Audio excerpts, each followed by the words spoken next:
watching. Well, residents in Nipigon have begun to mobilize against a possible nuclear waste repository in their town. A Northern Ontario environmental group called Northwatch hosted a series of public meetings this past week in Nipigon, Scriber, and White River. The Nipigon event attracted over a dozen individuals who are now joining forces to oppose the project. Jonathan Wilson reports. Officials with Northwatch are letting communities shortlisted by the Nuclear Waste Management Organization see the other side of the argument around these deep storage repositories. Coordinator Brene Lloyd says there is no scientific proof that the units won't leak, and her group is also worried about catastrophes occurring during the transportation of nuclear waste. Her third concern is about the social impact on small towns involved in the NWMO's Learn More process. In other communities, we've seen it be very divisive and really, really split communities apart. Some of the residents attending this meeting say they thought they were alone in opposing the nuclear waste coming to Nipigon, but after hearing others speak up, the talk switched to getting together to start a petition and let Nipigon Council know it's time to remove itself from the list. It's dragged Nipigon's good name through the mud. I've heard from people that are concerned, asking me what the heck is Nipigon doing with this, even considering this. So the sooner we say no to it and get this out of here, the better. This group has met tonight, and this is the first time that we've really all spoken publicly about our desire to make this go away. And so we're going to organize ourselves and make our opinion known to our municipal government. I think the main message that I've been hearing is that most people don't want the nuclear waste here anymore, that they have enough information, they know what they want, and they don't want it here. Lloyd says it was a coincidence that this meeting was held at the same time the NWMO was in Nipigon for 2 open houses on the project.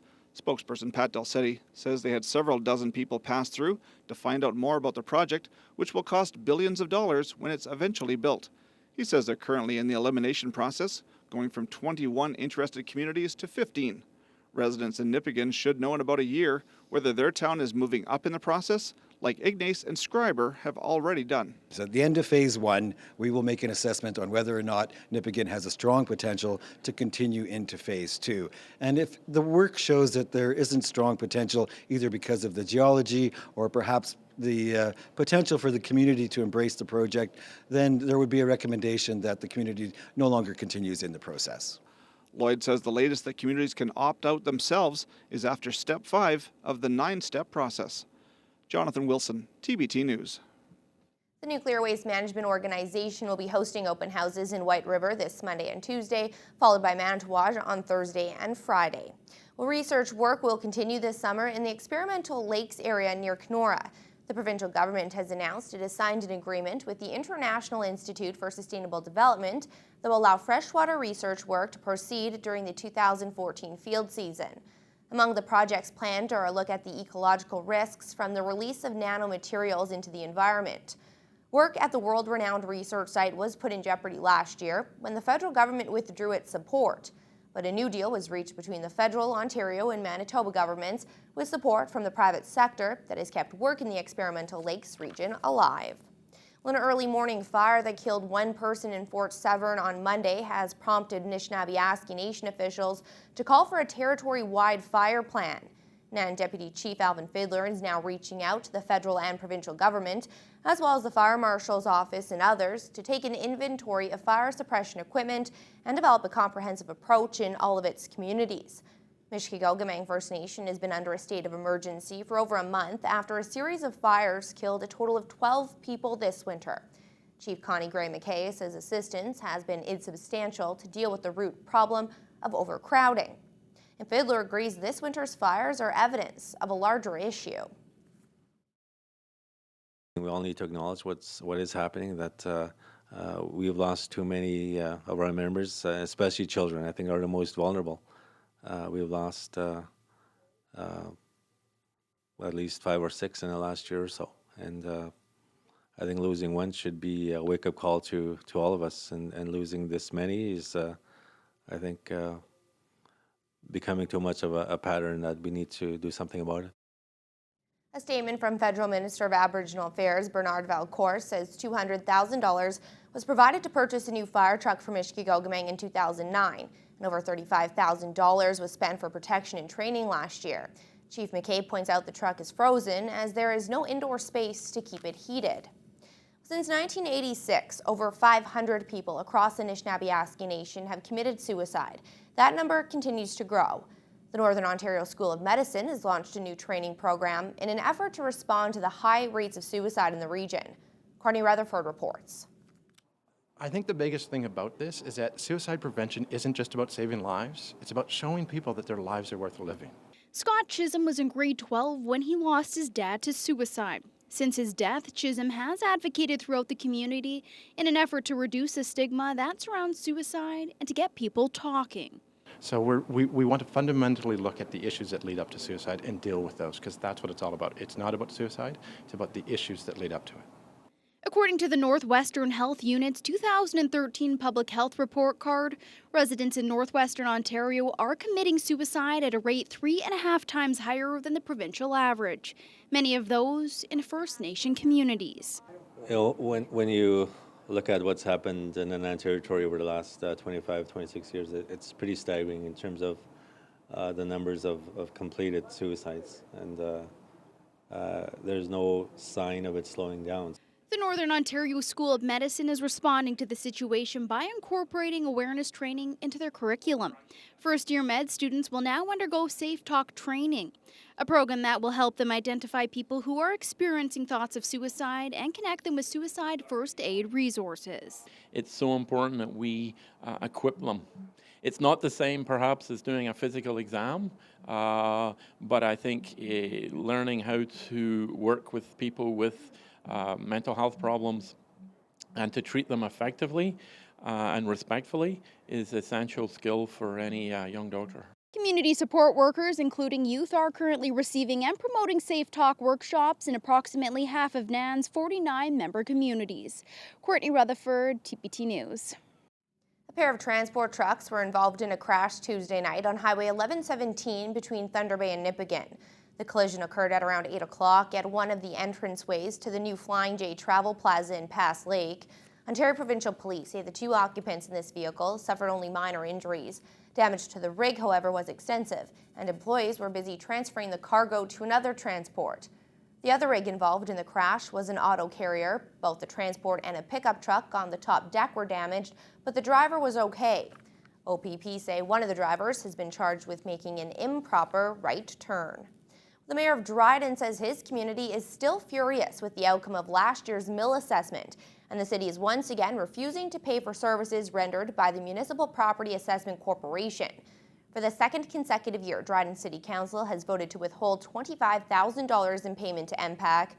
The city argues it was poorly represented in the 2013 process that saw the value of their Domtar mill plummet from $51 million to $14 million.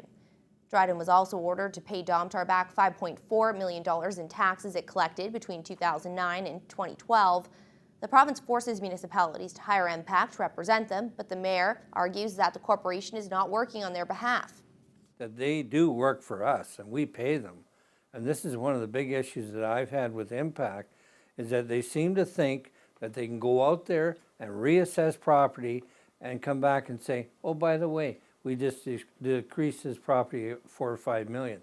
There's no communications, and one of the things that the parliamentary assistant said, that is one of the bad things that MPAC has. They don't have communications. So why should I pay them? If they work for us, I would fire them. Dryden's legal counsel has advised the city to keep the 2013 and 14 payments in trust, and Nuttall admits it's likely Dryden will have to pay MPAC eventually.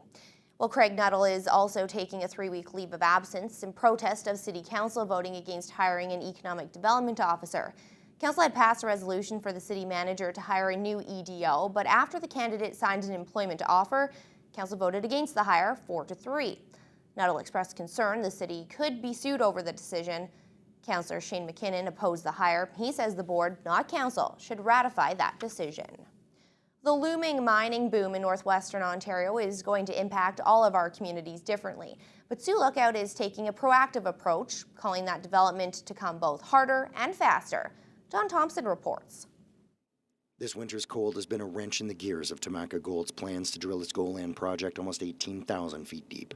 The potential mine, located 22 kilometers south of Sioux Lookout, anticipates some of that work will be finished, but Temaka remains committed to the project, partly because of its proximity to nearby infrastructure.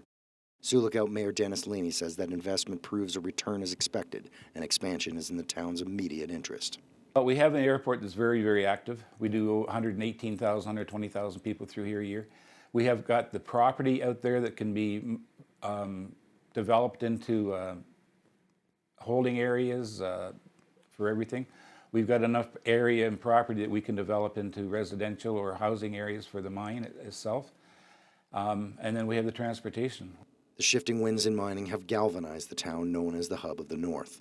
Sioux Lookout intends to conduct infrared thermology studies on staked land surrounding the municipality. It will then contact companies holding claims to remind them Sioux Lookout is ready. We're going to look underground. We're going to take a study of the mineralization in the area. We're going to use a 60-kilometer radius. We're reaching out to neighboring communities, Ignace and Pickle.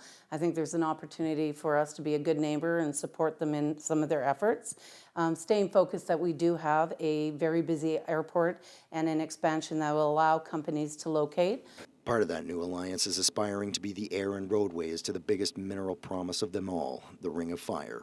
Pickle Lake Mayor Roy Hoffman sees a united voice for investing in an east-west road as well as energy infrastructure as the keys to stimulating mining development along the corridor. Sioux Lookout has been on board, Dryden's been on board, Ignace has been on board, obviously we're on board, and we're hoping to work together to give as much support as we can to Noront. And part of when we went down to Ogra was to let the government of Ontario know that listen, we missed the boat on this first round. We had this big mining boom and all these discoveries were found, but because there was no infrastructure in place, as in roads, power, and so on, nothing happened. So we're really pushing the government to, come on, let's get some infrastructure in place. We got to put some money up front, get that infrastructure in so these companies can go. The struggling price of gold and a cooling Chinese economy have stunted the surge in global mineral markets, but the cyclical industry is bound to rise again. Before that happens, Sioux Lookout and its neighbors want all the spokes to be tight if it's to remain the hub of the North. John Thompson, TBT News. The township of Sioux Narrows Nestor Falls has signed a 3-year agreement with Ontario Parks. Details when we return.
Welcome back. Well, the township of Sioux Narrows Nestor Falls has signed a 3-year agreement with Ontario Parks to operate Caliper Lake Provincial Park.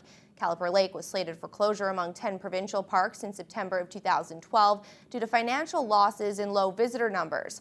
Sioux Narrow's Nestor Falls Mayor Bill Thompson calls the park a vital component of their tourism infrastructure, and Minister of Natural Resources David Orazietti says the agreement marks an enhancement to northern tourism.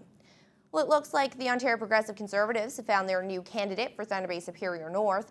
Derek Parks has announced his intention to seek the nomination.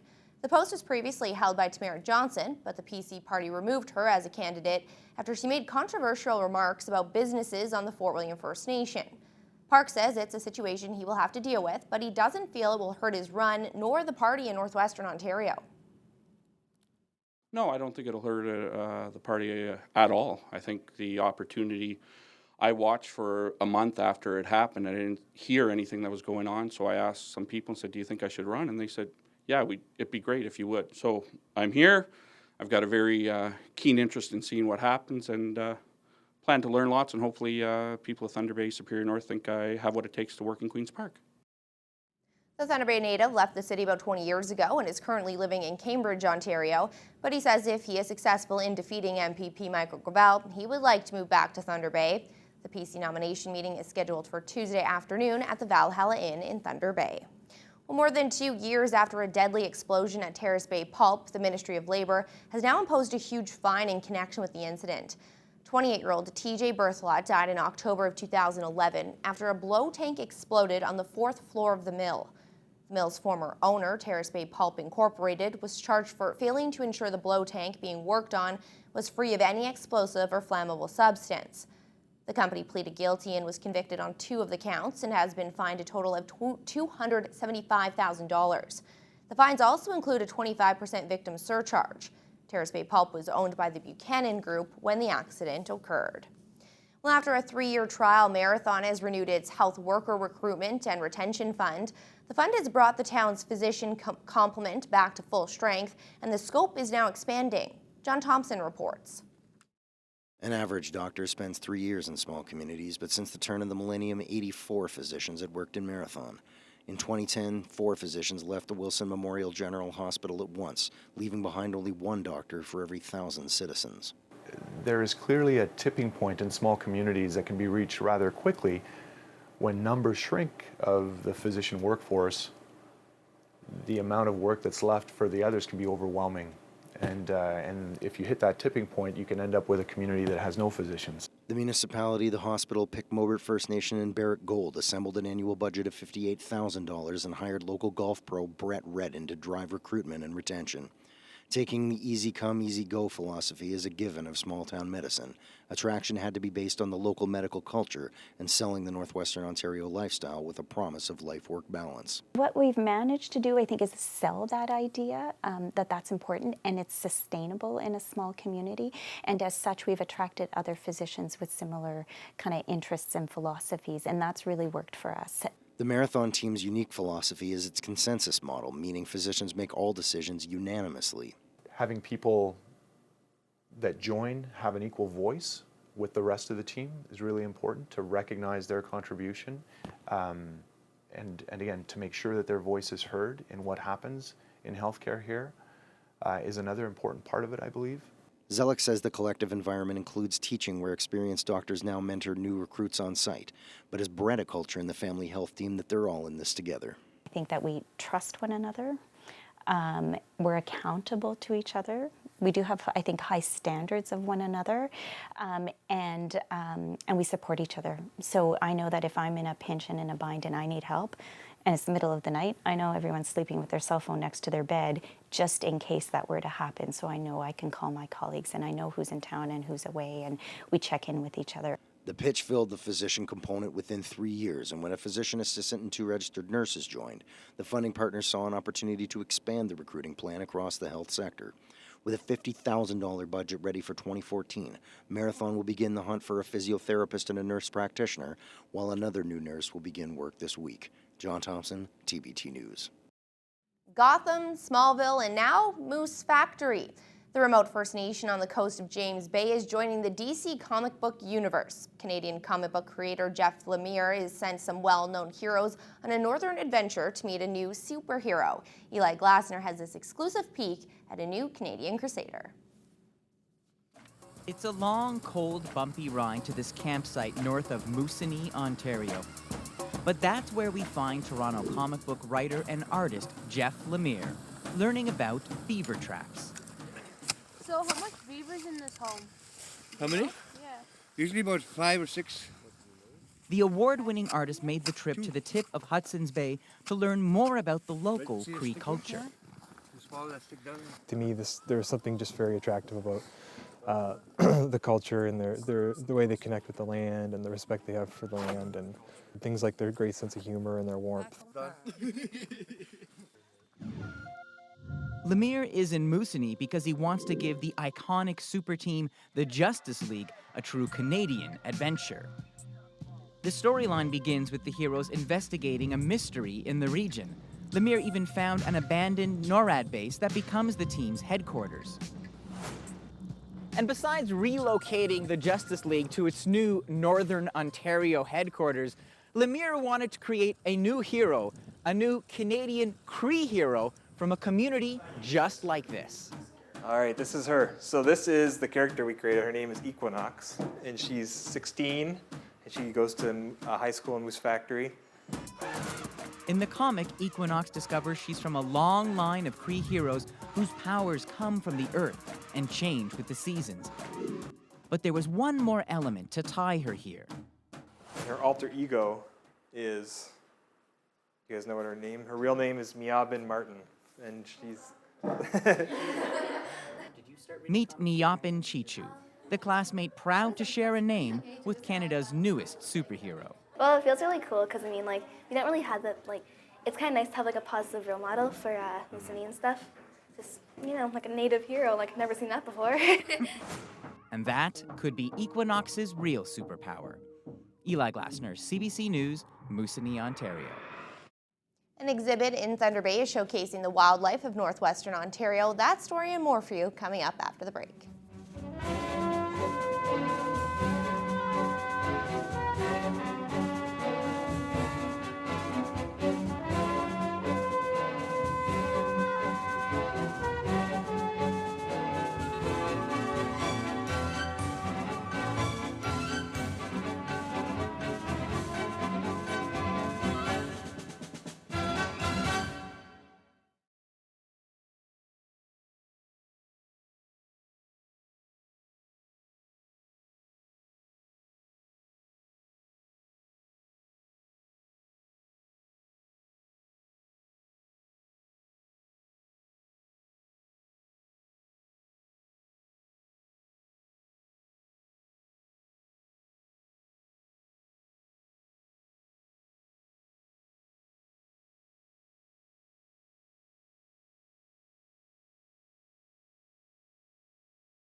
Welcome back. Well, many people are fascinated by the unique antlers of moose and elk. And now the Thunder Bay Art Gallery has launched its latest exhibit, a collection of artwork created out of antlers. Michael Anderson is the Thunder Bay artist behind these detailed forms of art. This is his first solo exhibition, and it's called Carvings from the North Shore. Art Gallery spokesperson Alistair McKay says it's the largest sampling of moose antler carvings they've ever presented. Anderson says each piece is culture-related, depicting scenes and stories from his life growing up. I try to carve it to let the younger people see what the legends are about. It was stories I heard from my grandpa about all these mystical water creatures. And people coming to visit here in this exhibition will be exposed to the signs and the symbols and the shapes and the objects and the stories that are conveyed about that culture through Michael's, as you say, very detailed work in this unique medium. Anderson has displayed his artwork in Toronto before as part of a group exhibition. Carvings from the North Shore will be on display until May 25th. Well, that's all the time we have this evening. Thank you for watching.